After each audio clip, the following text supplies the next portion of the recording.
makka non kadi o ju'ilat ummati khayral umami leñulam gol kadi wadama kangol buri mojjude leƴƴi di fof no burdi annababe fof ni ko non leñul makko gol burdi kadi leƴƴi keddi di fof ko non kadi o uditu shafa'ati marakama tefore sabi jango to yamal qiyamati ne jogi e jiabe Allah be Allah duuli ben kasbetaake leftataake Allah wattene mabbe ya rabbal alamin kono ko buri hewde aduna he fof darto ko dingiral gotal julbe hefere a follere moññona moƴƴine moƴƴi ha tampere wada tigrigi yimbe be ciftora Allah ne jogi jiyaabe mudum moƴƴibe yobe jaabe ñaago yo ben be ñaago ben balla be bela Allah itta be der darnde be tampi hande follere moññi man fewi sabe be biya jahandu ba men adama so be gare baba adam yesusa ne moli Allah ñaamino lekkito aljannaji ne hadano ñaami anda hade wulti neddo Allah cadel je fayete nu ngara annabi nuho yimbe moli Allah mi di duwade yimbe am yo Allah halku dumen mi tay mi sipire mabbe duubi temedde jeene duubi capande joyi Allah wi kam nuho foftin hoorema ay beedo jabbe be a wonta danje goddo beydude o tawto warbe halku be Allah di duufa ndiyam do ndiyam lasbe kalki mi anda hade mi jaggirede ngol ko jeeyta annabi Ibrahim o jeeyta Ibrahim ko jiada Allah moƴƴo o sahil Allah be ngari on kadi on kadi haali wi kanyum ne medini haalde kongudi de kongudi tati en biata kongudi ko di fenande kono kanko o haal dañude wonde fenande kono to peñji majji ko di fenande wiete gonga sabi yo wonde jom suudi makko ware lamdo goto kefto rewbe debbo ko joddo mollan mali lamdo kefto o debbo ko woni o ko ukhti ko bandam debbo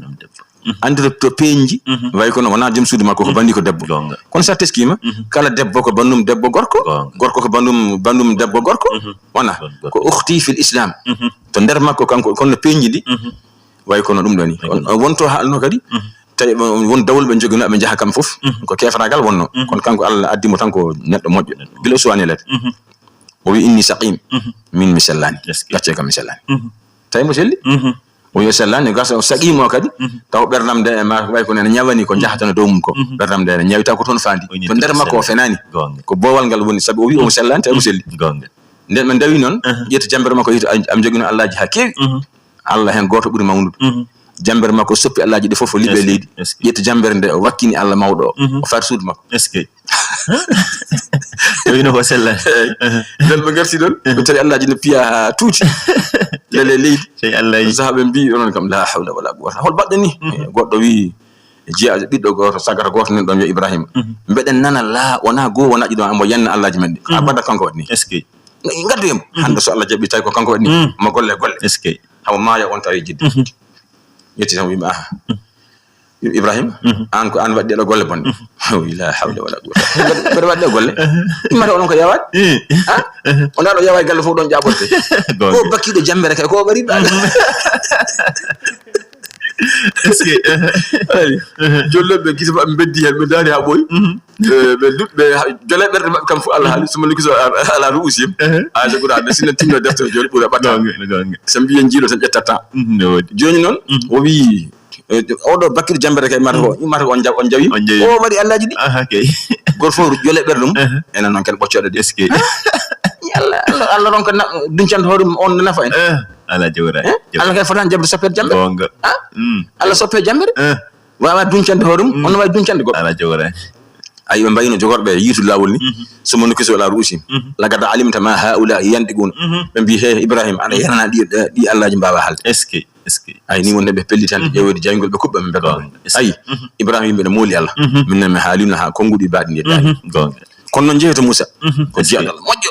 o dañi teddungal o haalde Allah ko moƴƴo kanko tan dañi haalde Allah do dow leydi Allah na haala mbo hedi ambo haala Allah hedi kalka machallah jeeto makko jettimbe Musa faabo min wallu min Allah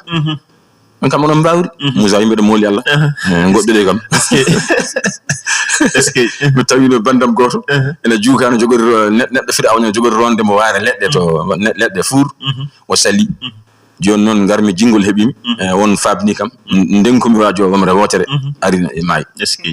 ndum fittandi no barmi mi anda ko jogori wonte be moli Allah kono non jeehido jaade Allah goto ruhullah Isa ko neddo moƴƴo yeeto makko so jeehido so Allah jabi hawnaki dañon ko dabbaton ko gonge be jettimbi ya Isa ruhullah min nyaagi ma sabu Allah nyaagono min Allah ko ni mbaada ka jom martaba kurtu Isa yimbe do moli Allah moli Allah ay min yimbam be jaadanama ha mbi ko mi Allah wobbe hen mbi ko mi bi Allah mi anda dum hande ko jogori wontande mi goddo de kambe moli Allah bijo o wi on jeeto Muhammad sallallahu alaihi wasallam sallallahu alaihi o wasallam woni khatimul anbiya wa imamul mursalin eski gonga jeeto makko be jogi jorto moƴƴo haaju mon o ma regul ton inshallah nen be jettima tan be kaali yiyande mabbe hay ko ando nyaagunde mabbe hay ko ngol fawta nan tan sujje leydi eski Allahu akbar mi tan sujje leydi Allah yimbo Muhammad umado do julde ala do eski haal ko jidda wadanede mi wadanma jonjoni eski ko jimmi ko tagorde tampi ballabe be cernde yahobe aljanna be jahal janna yahobe jengol be jaha jengi tigi do ay kanko rokka dum eski ko caggal damangal kanko udditangal caggal to non handi taw handi be profisel annabaɓe tefa waliyaɓe tefa woɓɓe tefa ceerno ama samba en aywa samin wati jadi fwande damangal kanko naringal hakkale lati kono goddo suusa hay annabi goddo suusa huccide Allah yodum bedo nyaagima suusa moji dum ko hoore kanko sokti de goddo suusi wawde rewde gonga e dum woni machallah man halaka inshallah tigi ko rawanno hen o wi kadi wa kana an-nabiyyu yub'athu latinama annabi yawtube annabi nela ya qawmi khassatan annabi nelete tan ko yimbe mudum wiye joni odo annabi nelama e futankobe don tan haadi on nelaka e gidi maka on nelaka e fuladu on nelaka o annabi ken nelaka do odo annabi nelaka e go wudo o annabi nelaka e go leñol ni wano tigi annabi heeban tawtondire e zaman o wi min garmi nelama e mondo ance o fof alam o fof min kanko tan dañi dum woni nelado windere fof windere fof machallah kanko tan gon dañi heddibe go nelte ko leñol ma gor fof ne wodi wala wuro kaari leñol kaari leydi kaari on kadda tigi heddibe o jortirani kanko non nelal makko gal nofuru wodeeru e baleeru mi meedi nande kadi ceerno mawdo radiyallahu ta'ala anhu wallahi ali hunde ko ceerno me heddi woddani non ko kala mi do ko cial ceerno woddani kadi o haala kala no joni kam mba haalo wi kanko alhaali makko no wayno ambo nela e nofuru wodeeru e baleeru fof mo nela e mabbe kam fof heddi ko mba alhaali makko waawi yettondirde joom walla alhaali makko salo kono be fof kam mo nela e mabbe machallah non kambe ko be nelaabe Allah hona tigi ko nelaabe Allah ko Allah neldi kambe ko be nelaabe Allah kanko na mo nela e nofuru wodeeru e baleeru fof nofuru hunde ko ceerno nofuru mbede heddi tigi cial ceerno machallah wallahi ceerno ko kala do ko calmini Amadou Sambulo nangi leñol ubriyantabe cibbol jantade mi taw non mondo dari wadi fi saham wadi dum mo filmo dum pour nanide ton to site internet mo nangi TV calmini bandirabe yebe ton kala sam juman medi hedade yewtere makko andu hoore makko ko Ahmadou Yaya Ba jikna do goto sam juman ko Baba Ahmad Siyel o wi ceerno mawdo wi ko nela e aduna o fof keddi non ko mo nelal mon gal yetti taw walla muso yettade taw beda jodi ceerno ha wi ko beda nela e nofuru wodeeru e baleeru fof wona dum aduna fof heddi ko mba alhaali am baawi yettondirde walla mo ronki eski ay ceerno men o don adi kanyumne ko dum woni siinude dum woni siinude fodde ko ceerno hebano jortondirde ko kanko ne alhaali makko o yabbi ko yidde waawde jortondirde ben kono taras o kay ceerno wadino gasni andi kanko umminde balata heddi ko timmiti kanko umminde balata inshallah tigi machallah jokel bismillah o wi an kadi o wi min alama yimbe he amma annabaɓe nelta ko kaari nela ko kaari min non ko fof ben nela mudum deke no wadde serembe e leñol makko ngol jabbi koy fela makko he nela koy fof en gonga o wi kadi hadith batir tamadara e capande jeenay o wi ko u'ditu 70000 min ummati yadkhuluna al-jannata bighayri hisabin wujuhuhum kal qamari ليلة البدر وقلوبهم على قلب رجل واحد فاستزدت ربي عز وجل فزادني مع كل واحد 70000 رواه أحمد عن أبي بكر وبكذا كان الله صلى الله عليه وسلم أعطيت من ركامة 70000 من أمتي شفند جيدي دي أجنر اندر لنيو لمغول يدخلون الجنة بيكوناتو بالجنة بغير حساب الداي حسبت الداي لبتد الله سن أمي ركيم ويكان كوني ويوجوه جيس مابbe kal gamari way kono lewru laylatul badri jofande badri biata ko sappo nyande nyalle sappo tati jof sappo nay lefu nyande lewru burata leer jees mabbe ko non danwiri ji dental gal ne setana ranwude jees alhamdulillah rabbil alamin kadi wo qulubum berde mabbe ala qalbi rajulin wahidin berde mabbe de ade potti de gon ko bernde neddo goto alhamdulillah rabbil alamin ko alhamdulillah rabbil alamin eski machallah so yidi bien tijan yanko fo berde men hawre cheikh tijan wona dental gal berde moyen fof ni hawre ceerno goto ay ko ben goni ben goni rokkabe nadde aljanna ko alda hasbede alda e lebde wana dum Allah tan rokki mo nyaagaki o yimin na fasta zattu beydinimi rabbi azza wa jalla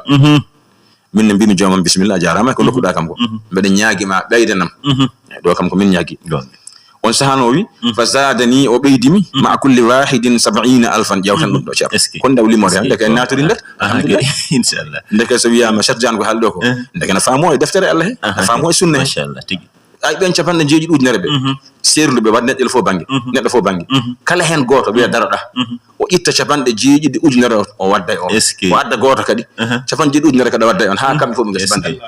ɗum hol bawɗo kalguel ɗum gam mata en donkata nadde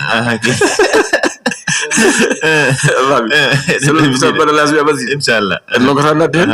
wona famide capanɗe jeeɗiɗi ujunere neɗɗo ɓe ceernda caggal ko nelaɗo ñaagui o serdiɓe goto par goto goto fof darima ɗa wadde e capanɗe jeeɗiɗi ujunere neɗɗo goɗɗo bagge e makko aljanna ko alda hasbanal goɗɗo kadi darne capanɗe jeeɗiɗi kadi ɗoronde adde wadde e makko ha kamɓe fof poti ha kamɓe fof gasi machallah alhamdulillahi rabbil alamin yetti Allah no fewi ceerno yetti Allah no fewi famide eyyi ko ni woni no wiiri ha ɗin ujunnaji so calculama ko mataw ko million ngaji walla milliard uji famide hadis battirte amdara capanɗe jeenayyi goho o wi uɗita walla uɗiyat ummati shay'an lam yu'dahu ahadun min al umami an yaqulu inda al musibati inna lillahi wa inna ilayhi raji'un rawahu ibnu mardawayhi an ibn abbas o wi kadi kanko nela sallam uɗiyat rakama ummati lañu lamgol rakama shay'an hunde ɓe dokkama hunde wotere lam yu'dahu ahadun hay goto rokkakande hay goto min al umami liƴ jawtuɗi keɓanɗi holɗum an yaqulu ko nde ɓe mbiyata kamɓe leñulamgol endal musibati saga nde ɓe dañi musiba wiyete musiba ko nde fittanduma metti aɗa waɗɗi ɗo wela maɗa yaha wela o tufo e nder ladde ɗum musadde walla aɗa yahanno tan faɗama taƴe lawol he daña caɗele ñawde mayrede majjirede hay soyrede guesa mum gandama samma noon soyra kadi kala tan ko muusi fittade ma o dañƴa ɗon mbiya inna lillahi wa inna ilayhi raji'un ayi innano minen lillahi woɓe mbiya rilla woɓe ri wona ri ko li ko laam inna lillahi innano minen lillahi ko Allah tan min godani min godanani Samba min godanani Demba wa innano minen ilayhi fewde Allah raji'una komin ruttittoɓe to mbindani tan Allah lumtinana ɓe koɓe ko ɓoccitiɓe ɗon ko yoɓaɓe hen baraji ha heewa ɗum ko leñolamgol tan dañi ɗum goɗɗo heɓani ɗum en jetti hen Allah no fewi alhamdulillah o wi kadi hadis battu temedere capanɗe jeenayyi e ɗiɗi o wi uɗul ajira ajrahu qabla an yajiffa arabuhu wa a'limu ajrahu wa huwa fi amalihi rahul bayhaqi e kanko nela sallam kado wiyen uɗu dokke al ajira jeeniɗo wona mo gadduɗa ene gollanma ko nanda hen asanma woyndu asanma ɗo caali asanma kabine sifaji baɗi noon tan garɗo mo nodduɗa tan gollanma so gasni golle ɗe gila warñede makko sajjani yimɓe kalisma ni machallah Allah ɓuuri anje fof ko mbiyamba ha janggo ha ɓawa janggo aɗa fijirambo ɗum ne boni no fewi yomba gila warñede makko sajjani won qabla an yajiffa arago ko adine sojjata warñede makko kadi bom wa a'limu gandine ajrahu jobdi makko o huwa tan kanko ni fi amale mo nder golle makko gila ndaw gollate mbiyamba tan ko woyndu asanno kalduɗon joni ko woynu ndu andi heewi wadde ko avance dokkamo naggam wona den ko rokki galle liggotoɓe so liggimi ha woɗɗoyi ken dokkamo hedde feccere tati ɓirnde gila noon o suwa gayni mbiya kaari wallahi jobdema nin ɗon timi hay mbuɗu man kalis kala ñande gayniɗa a nawat kalis andin bo ɗum o weltoro ɗum ɓeyde so gasni tan o wima tan mi gasni lim ha timma tottama gila warñede makko sajja ɗum ɗo kadi nelaɗo noddi leñol ngol yen ban noon so tawi waɗani noon aɗa wawi ɗum natirde jaygol eyi ɗum noon ndentoɗen ɗum no fewi gandine mo jobdi makko ndi jobdima wallahi nin ɗo ɓadi aɗa sikko aɗa gayna tan wima ha janggode ala neni nen en ɗo jooɗi mbiyemo nani o wi kadi hadis battu temedere capanɗe jeenayyi e tati o wi a'zamu nnasi haqqan walla hamman kay a'zamu nnasi hamman al mu'minu yahtammu bi amri dunyahu a faami de wa amri akhiratihi o wi a'zamu nnasi ɓuuri fof mawnude yimɓe ɓe hamman e himme ɓuuri fof mawnude himme e nder tagore nde a faami al mu'minu ko julɗo julɗo jogui haaju sen jogui haaju ti fewi holko saabi ɗum ayi o wi yahtammu majjiri kam ni yahtammu bi amri dunyahu ambo himmirani aduna makko ndew fini fof dawat yidde yilade dépasse ko ñammi hoore makko e galle makko e haade makko hoyde walla ko nandi hen kadi o amri akhiratihi kadi ala khara makko waktu yonti kadi salli koye ha jamma o juula jooɗo wasifa ambo jogui haaju ay ko wona kanko ko aduna ɓolo ala haaju ala khara on ala haaju no fewi oɗo kañum ne jogui haaju e aduna he ne jogui haaju ala khara he deke o ɓuuri jogade haaju e mo kefara kanyum haaju mawnani fi on kanyum da banen nagge so fini ko yilto reedum yo hewto mbewani kanko e ben ko don wanda Allah ulaika lan ambal huma dal be mbay ko non da beje de mbayni bal mon kam buri majjuto o wi kadi a'zamun nasi haqqan ala al mar'ati zawjuha wa a'zamun nasi haqqan ala ar rajuli ummuhu rawahu al hakim an aisha nalado min wi sallallahu alaihi wasallam hadith tamadara shafan jana enay a'zamun nasi haqqan ala al mar'ati zawjuha debbo mo jogi haqqiji ha kewi pawiide dow makko haqqe burdo mawnude burdo buttidde fof zawjuha ko jom galle makko est ce que jom galle debbo ko dongal mangal e debbo ay yatan debbo hay makko gorko hettiti yeso est ce que hay bam makko gorko heddi yeso neddo baawdo wonde fof gorko makko heddi dow est ce que Allah de ko sashi mawdo yo mbatto don hakkille no feewi ay haqqiji ne pawi nena ma jogema haqqi ba ma jogema haqqi fof no jogema ibba jogema haqqi hoddi ma jogema haqqi di fof so dendi jom galle ma heddi dow fof tigi de ko de watta hakkille no feewi wa a'zamu an-nasi haqqan ala ar-rajuli ummuhu to bange gorko ne jogi haqqiji ha kewi pawiide dow makko haqqi debbo makko rewbe makko nin don pawi makko bibbe makko jawdi makko hoddi makko fofana fof haqqiji kono buri buttidde buri mawnude fof e haqqiji yum makko eske hay baba ko tagal yumma hedi ay eske baba ko tagal yumma hedi on rasul sallallahu alaihi wasallam iza da'aka abawaka ajib ummaka sama abaka so nena ma bama noddidima lawol gotol noto nena ma noto bamma eske nego so baba andirinda ni kam fo so be noddima woppidon baba yehi to yumma afa o fotani fidem so fima o tonyim sabe ko yumma hedi yes famille machallah yumma hedi yes nani goddo jiadal goddo na hala wi bamma sa dañan duwaw bamma a watta galle aduna ko dana way wadde galle l'akhir kadi est ce que galle aduna est ce que adu sahiba duwaw bamma ko caggal gijel gonata kono yimma sahibani berde mum e duwaw mum jangul pada est ce que sabna sallallahu wi al jannatu tahta aqdamil ummahati al janna woni ko laspela koyde yummira ganden non kam fo pori est ce que kono yimma fotata ko de caggal Allah tan ko yimma est ce que yimma sahibani berde mum yalla fa al janna nana dum tan ko na yahatalo est ce que en non yalla rokku debbo o no jippiniri haqqe mum en rokku gorko kan jippiniri haqqe allahumma amin en fof ma sha Allah tigi dum non bandiraɓe min ciftine mon gondone hettade ko saktiri Dakar FM capande jeenayi toɓɓere jeenayi sawtowol ngol ana wayno ɗo i wuro tiddongo Medina Gounass yewtere aljuma hollondirde bandiraɓe ko feeti oɗo diine e sunna kam e tijaniya yadude ceerno Hamad Diallo ɗum noon eɗen deftere meɗen wiyatene Moktarul Hadisi e tongode men sappo ɓiire e mayre to karallagal to ko Ahmadou Sow huufi haalirde nde ko Ahmadou Tidiane Diallo yadude ceerno Hamad Diallo ko noon kadi ceerno Ahmadou Sammalo to banggue Nangui TV ceerno eɗen jokka yewtere men hadis battuɗo temedere e capanɗe jeenayi e joyyi o wi a'zamu nisa'i barakatan aysaruhunna ma'unatan rawahu Ahmad an Aisha nelaɗo men wi sallallahu alaihi wasallam a'zamu nisa'i barakatan rewɓe ɓe fof so ɓe ndindi debbo ɓurɗo heewde barke o aysaruhunna ko ɓurɗo newade e maɓɓe ma'unatan e fere debbo ɓurɗo famɗude fere on fof ɓuri barkinde rewɓe kono debbo mo ganduɗa gorko makko ko jogino fof ko koye makko ulli haala ko fof kala ko jogino ko tampere mawde ronko dañi jam makko kadi ronko dañi jam eyi ronroga joni fodde kolce temedere holsere waɗe teŋe walima o ko jalde caɗele tan heewi caɗele eyi debbo fof ɓurɗo heewde caɗele ɓuri famɗude barke kono debbo fof ɓurɗo famɗude fere on ɓuri heewde barke e noon nelaɗo wi sallallahu alaihi wasallam ceerno rewɓe ne poti wattude hakkille no feewi fof sino worɓe tigi kono woɓɓe noon ne ndewi ɗon kadi ha pukki debbo kadi e leydi sa yiɗi adunaji to joni debbo joni ko teŋe mum saaji ɓe famɗina ɗum seeɗa fami hatta kadi heɓaɗen teŋe sa teskimo o ƴeewa kadi goɗɗum watta hen o rokkira kadi halaɓ sara halaɓ yurmini ɗum kadi fewani moƴƴani kadi eyi kadi wona ko fewi famide o wi kadi a'zamu ayatin fil qur'ani ayatul kursi wa a'dalu ayatin fil qur'ani inna allaha ya'muru bil 'adli wal ihsan wa akhwafu ayatin fil qur'ani faman ya'mal mithqala dharratin khayran yarah wa man ya'mal mithqala dharratin sharran yarah wa arja ayatin fil qur'ani يا عبادي الذين أسرفوا على أنفسهم لا تقنطوا من رحمة الله إن الله يغفر الذنوب جميعا إنه هو الغفور الرحيم وي أعظم آية في القرآن بوري مون دفوفو آية القرآن دي بوري مون جوج دربو آية القرآن فوفوف كو آية الكرسي كانكو ون مود فوف آية الكرسي ونو كان در بقرة بقرة وادي كو آية جتامي جدا شفان جتة جوي e bangi limone Madina na be sakkitinde wona am bi ayaji qur'ana fofo ko ujunnaaji jeegom e temedde jeegom e capanɗe jeegom e jeegom do on riwaya na wodi on hande kam en gedo nangi fodde limore Madina nabe ko ujunnaaji jeegom e temedde sappo e nayi kanji fof non woni dow majje fof ko ayatul kursi wa adalu ayatin fil qur'ani buri fof nundude buri nundude buri fondude ayaji qur'an de fof ndendi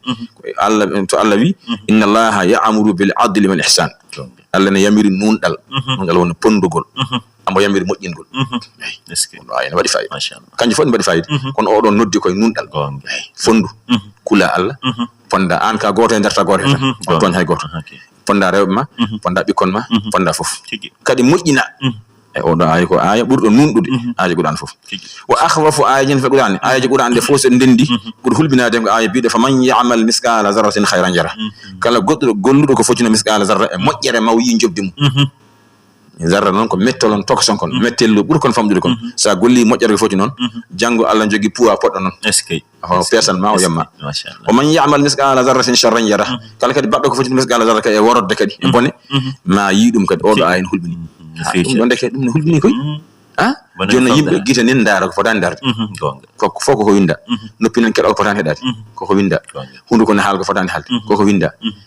ko foti halde ko foko ko winda ko mojji ko e ko bonni ko koyde de jahata fotan yaade jahata boti yaade juude ne mema ko fotan mema ko foti mem foko ay batta bo fa eske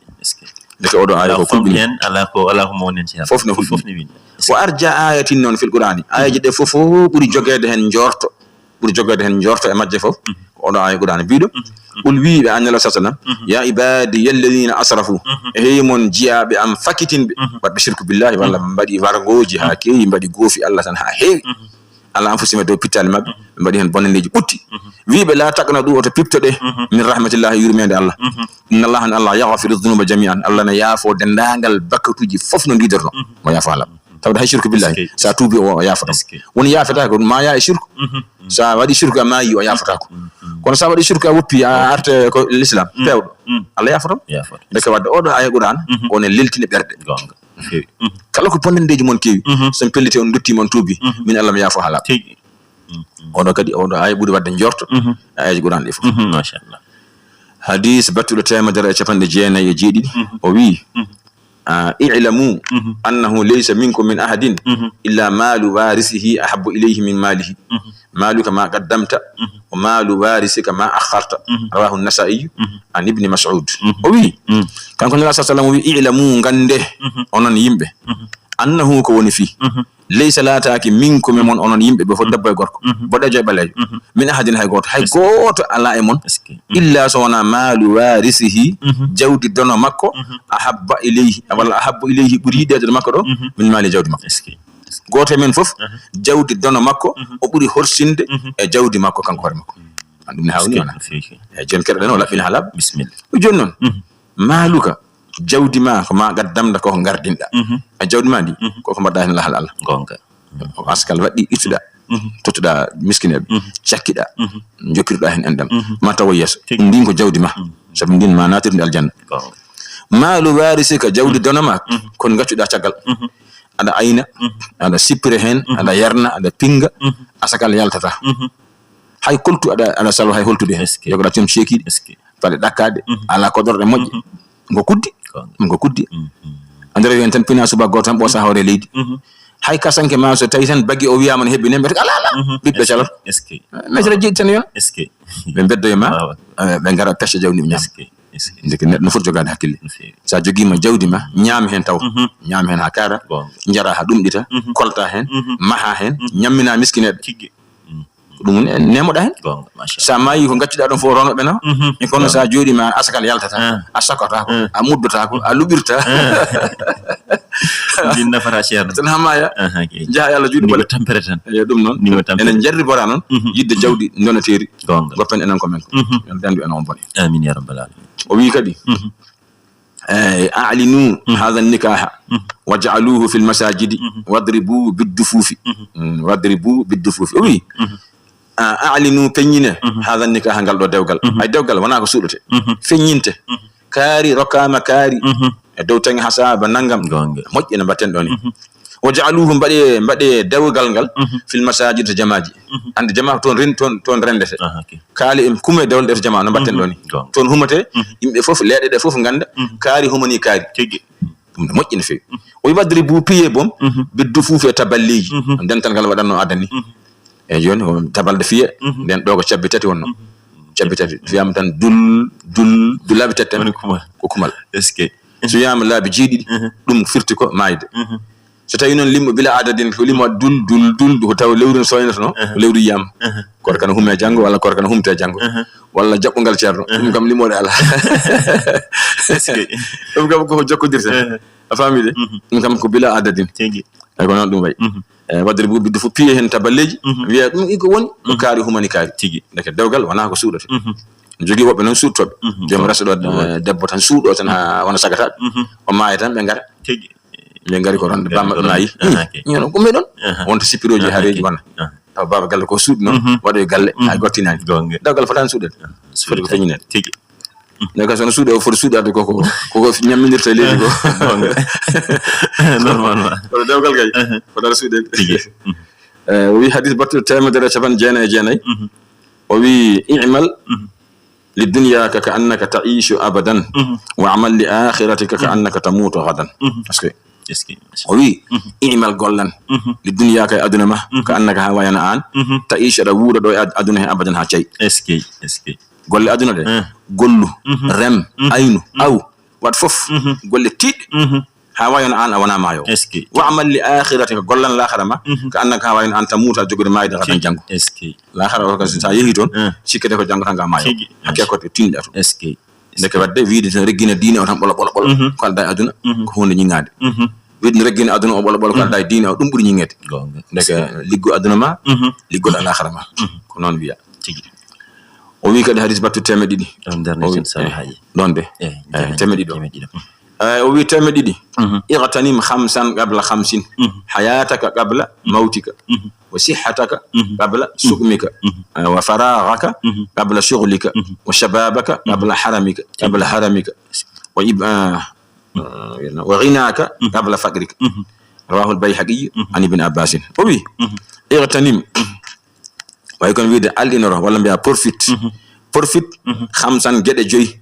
profit kaba gede joyi qabla khamsin ko adi gede joyi arde profit kaba gede joyi ko adi nda gede joyi ngarata holden o wi ko hayataka ngurdam ma qabla mautika ko adi mayde ma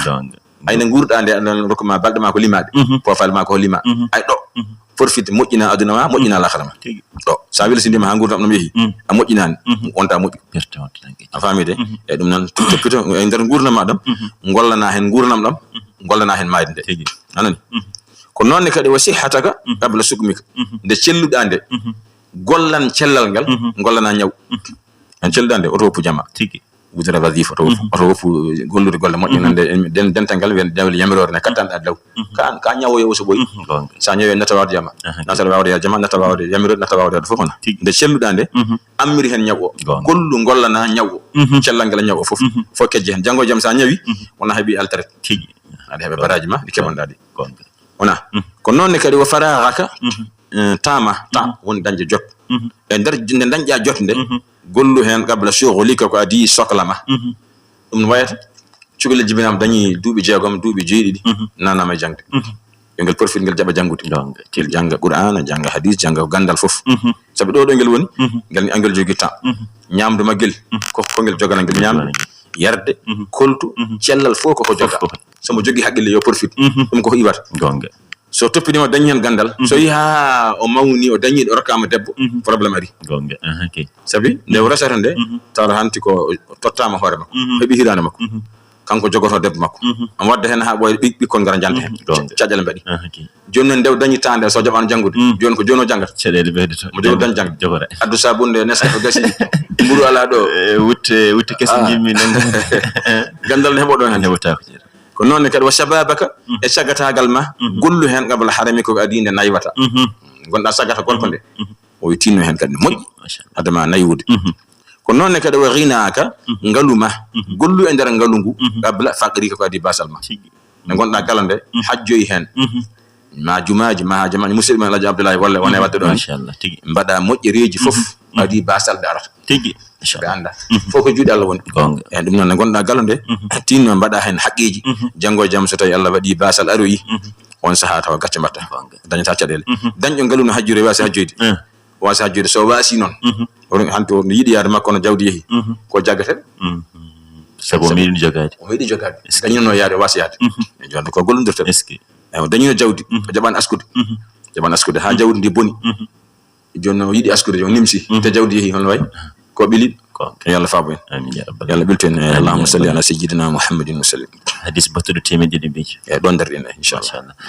tigi ɗum noon min ciftini moon gonɗon hettade ko sartirde Dakar FM 94 toɓɓere 9 yewtere aljuma en jetti bandiraɓe ɓe foof tan e mbadi kubto dinde sikki ala ɗo gardinde yewtere ɗo eɗen gandi puɗɗoriɗen ko namde diine ɗe ganduɗa musidɓe anan jomnuno men yen jettini ɗum ceernajo en jettinimo namde ɗe e mbadi kubtodinde o jabtimani kadi jabto laabgol dejgol e noppi hakkillaji men kala paamiɗo men naftorima no fotirtinete ɓawo nde ɗon rogueɗe en gandi kadi en gaari hunde e lawol Cheikhna Ahmadou Tidiane radiallahu taala no hol gonɗo Cheikhna Ahmadou Tidiane holto jibina e holno wirdo arde e makko e holko o wirdanno e mbadi kubtodinde ha o dañi laajimo e wasifa en gaari hen kadi no foti fof hay so tawi en jañnaki hen ɓawo ɗum ko deftere menen Moukhtarul Ahadisi e tonggode meɗen sappo ɓiire mayre en gaari kadi en jañini men bandiraɓe en janganiɓe ko fodde hadisaji sappo jonde sappo pawɗe mbiyenna ɗum noon en jettiri ɗum ala kadi e ndeɗo beteweede hannde joni o ko dawal battinigal ko uddude téléphone o yaadude ɓeɗe no noddiyankoɓe en jarni daranoɓe men en direct page Facebook mo Tidiane Diallo kono noon jarniten daroɓe men en direct toon to Nangue TV site internet mo YouTube e Nangue TV mon Ahmadou ceerno meɗen Ahmadou Sambolo Nangue leñol ɓuɓri yontaɓe kamɓe kala ɓe jarama ɓe jettama ɗum noon karalo saɗa heeɓi jehen bowal joni garten ceerno Ahmadou Sambolo an e yeɓiyankoɓe Nangue TV kala on jarama on jettama